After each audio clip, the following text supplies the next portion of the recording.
We just can't wait.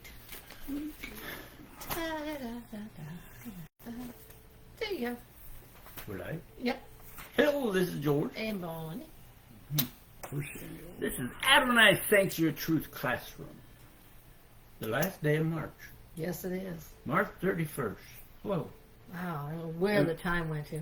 And we're talking about 1 Samuel. Funny thing, I looked up 1 Samuel today after George and I talked about something the other day. And 1 Samuel, or Samuel. We know about Samuel from birth.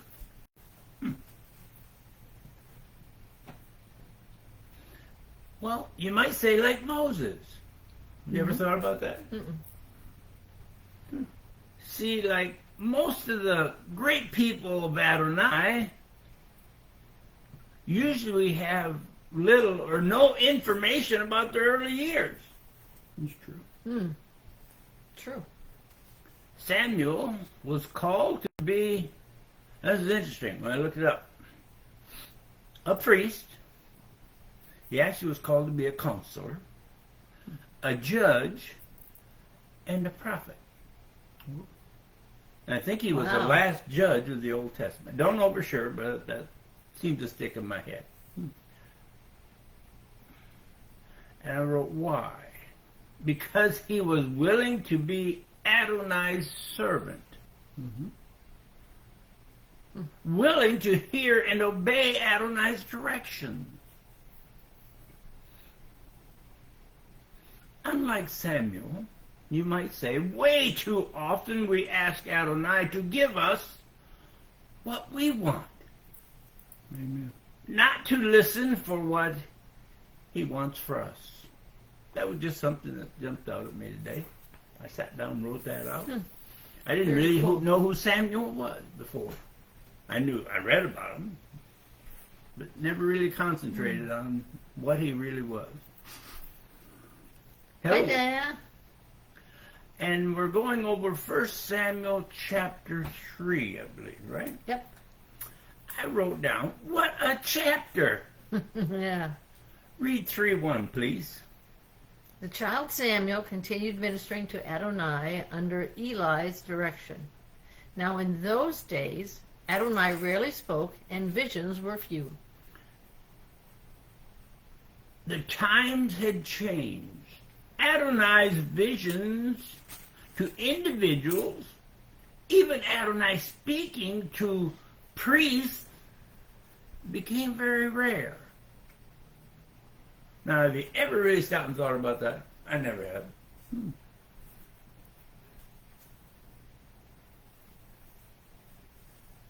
So something very rare is about to happen. Read 2, please. Once during that period, Eli had gone to bed. His eyes had begun to grow dim, so that it was hard for him to see. Eli's getting up there in age, where his eyes aren't as good as they used to be. Yet we like how verse 3 puts it. Read verse 3. The lamp of God had not yet gone out, and Samuel had laid down to sleep in the sanctuary of Adonai, where the ark of God was. The lamp was still burning for Adonai. The line, Samuel, or Shemuel, is how the Hebrews say, slept where the ark was at,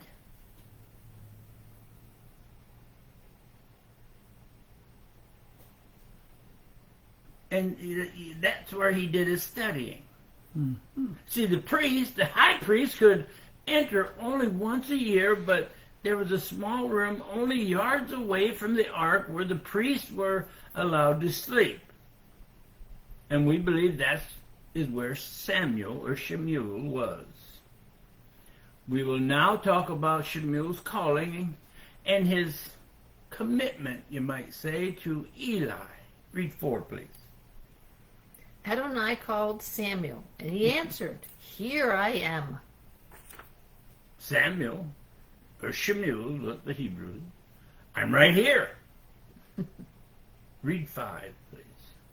Then he ran to Eli and said, "Here I am, you called me." But he said, "I didn't call you. Go back and lie down." In other words, he said, So he went and laid down. in other words, what we would say is, "You want me, boss?" "Boss, you called?" Eli says, "I didn't call you. Go back to sleep. It must have been a dream." Read 6, please. Adonai called a second time, "Samuel." Samuel got up and went to Eli and said, "Here I am. You called me?" He answered, "I didn't call you, my son. Lie down again." We have to realize that because Eli was getting old, anytime Eli would call to Shemuel, that was because he was in need. Anytime Eli was in need, he would call and let Samuel know, and Samuel would answer. And it happened again. Verse 7 explains why Samuel acted that way when he did hear the voice. Read 7, please. Now Samuel didn't yet know Adonai. The word of Adonai had not been revealed to him.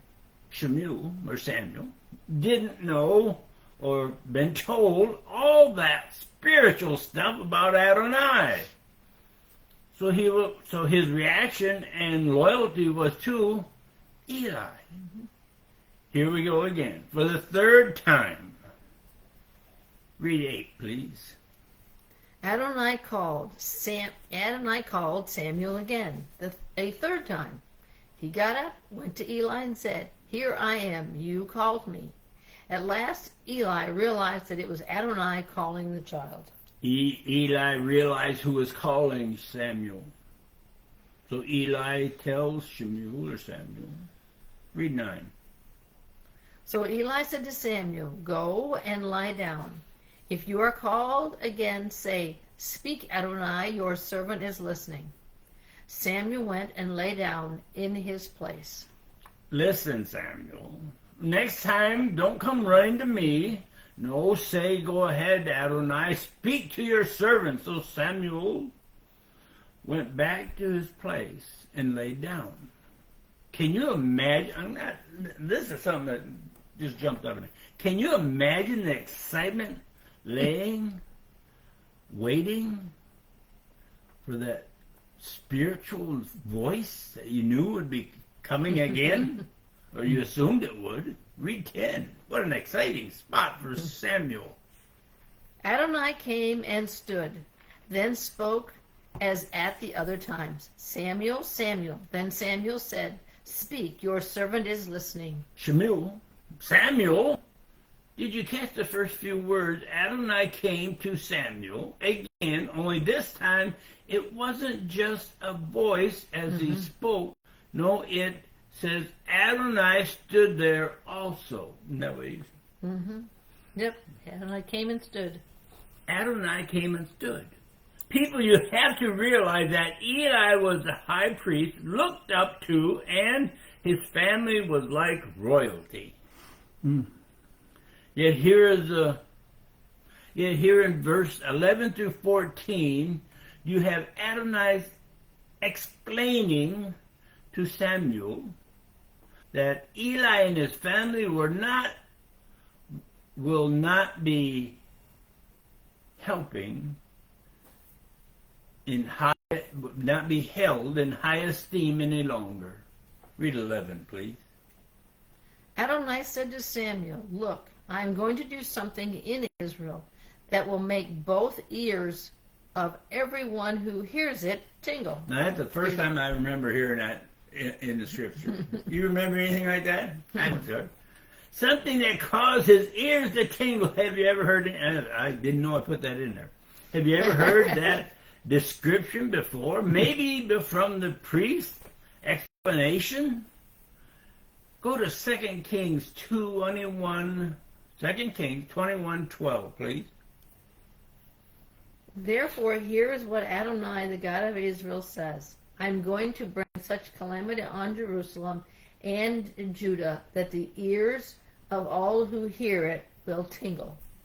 I didn't even know it was in there one time. And it was in there twice. Now my sweetie's going to go to Jeremiah 19:3. Say, hear the word of Adonai, the kings of Judah and the inhabitants of Jerusalem. This is what Adonai Tezrah, the God of Israel, says. I am about to bring disaster on this place that will make the ears of whoever hears about it ring. Now, I looked that word up in the Hebrew, and it was TSA with a little house over the A. I don't know what they call that. LAFL. And it's pronounced Sawala. TSAW. Sawal. LAL. It means reddening with shame, or teeth chattering with fear. Interesting. That's the words that he used there. Reddening with shame or teeth chattering with fear. In other words, because Eli's sons were being disobedient, full of themselves, above the law, acting like they could and would, it was all right for them because they were the son of the high priest, and which made them, you might say, priests themselves. So they were above the law, but they would need a presidential pardon, so they aren't held accountable. Yet Eli's sons, Hophni and Pinchas, would not get one of them Themselves. Listen, there will be no pardon. There will be judgment on his family because he stood by and did nothing to help his sons. It even states it's Eli's wickedness is the reason the curse came on them. His sons will get theirs, and Eli plus his whole family will be rebuked because he allowed that sinfulness to continue with his son. That's a mouthful. Yep, it's true.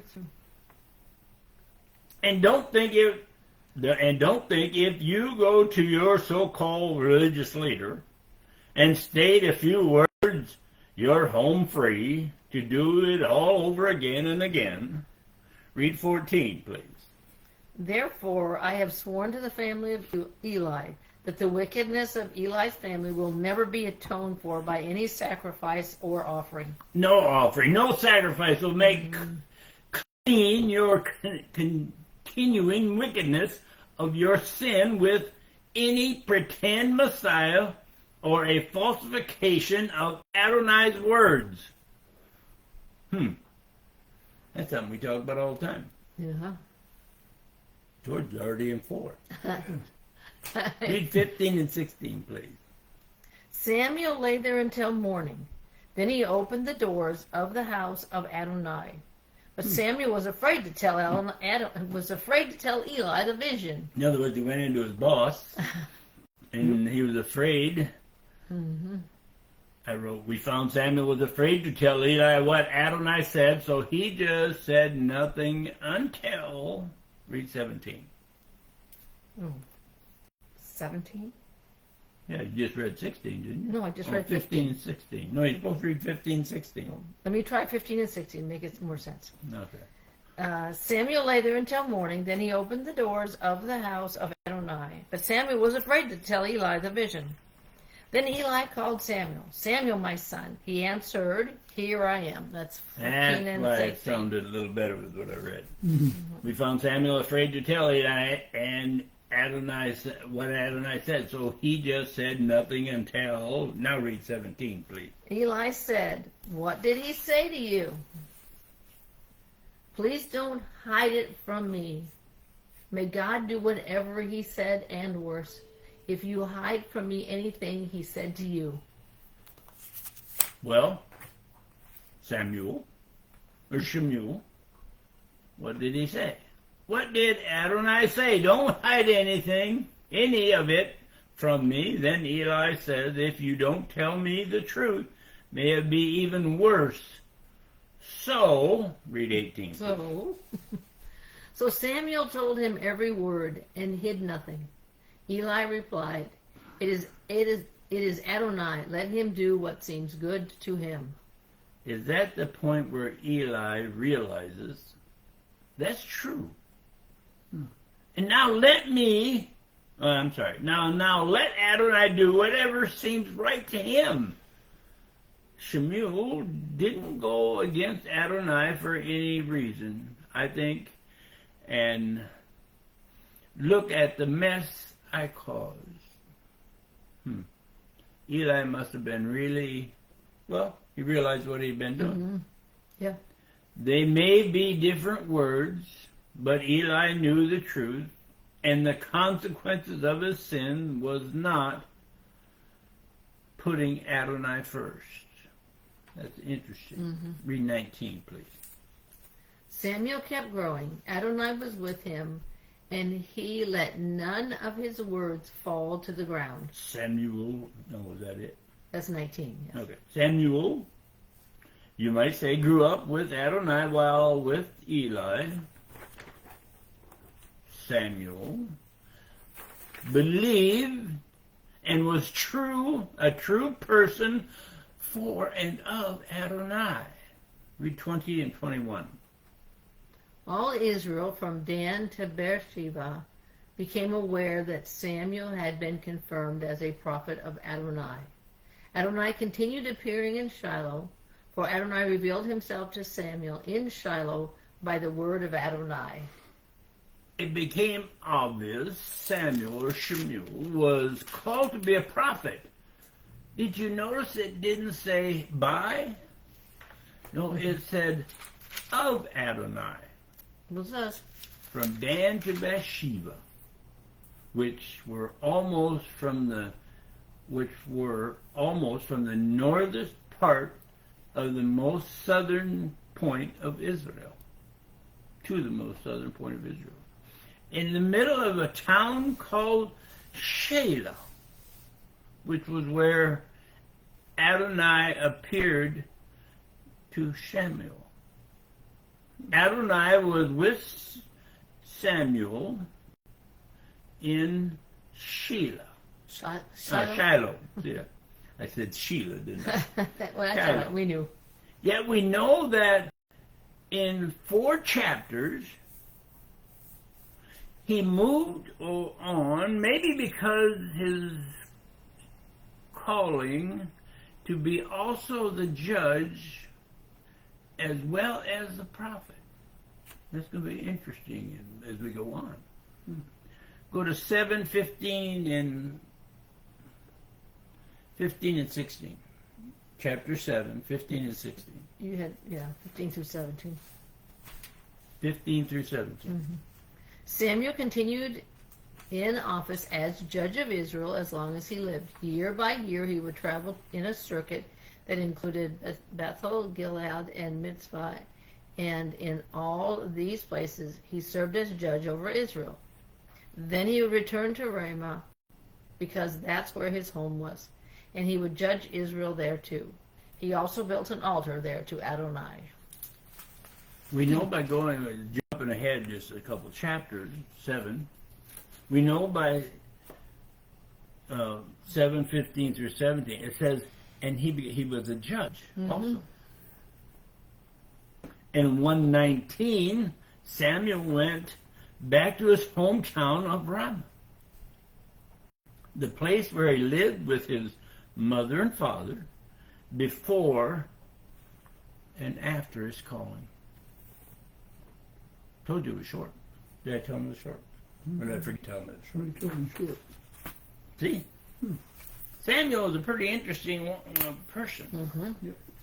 He was called, and he kept the calling, and he kept it right. So far. I'm not jumping ahead, even though I've read all the way through it. I haven't looked at the notes in years. I bet it's been a year since I did it.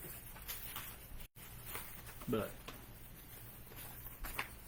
I thought he was an interesting person. Mm-hmm.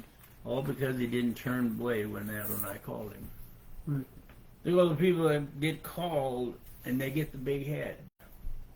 Then it's not by the power of love of Adonai, it's the power and love of their religion or the popularity or something else takes over. Interesting. Mm-hmm. I hope you all have a good week. We'll be here next Tuesday. Same time, same place. You'll see the same thing behind us. May Adonai bless y'all. Have a good one.